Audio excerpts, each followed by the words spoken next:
Здравейте! Аз съм един от най-великите графити бомбери и райтери на всички времена. Сега ще ви науча как да направите черта с маркер върху лист хартия.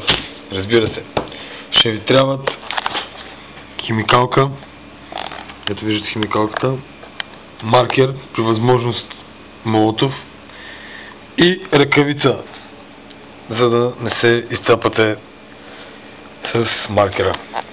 Първо вземаме химикалката и правим скица на бъдещата черта. Ето, започваме от два пръста на дясно, правим точка, да си отбележим, и 4 пръста от дясно, да си отбележим крайната точка. И сега правим следното. От тази точка свързваме другата с линия. Виждате колко е трудно. Може да си помогнете с ръка. И ето, свързахме. Оставяме химикалката настрани и си слагаме помощната ръкавица. В момент, защото държа фотоапарата на ръка, малко по-бавно става. Но съм готов на всичко, за да ви науча да го правите.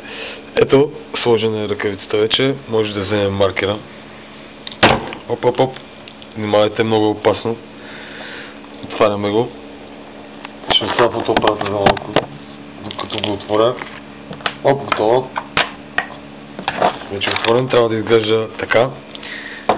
И можем да съединим линията, която сме направили.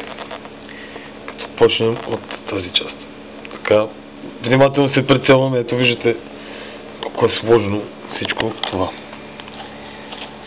Ето, правим линията. Ето виждате, линията е готова. Благодаря за гледането.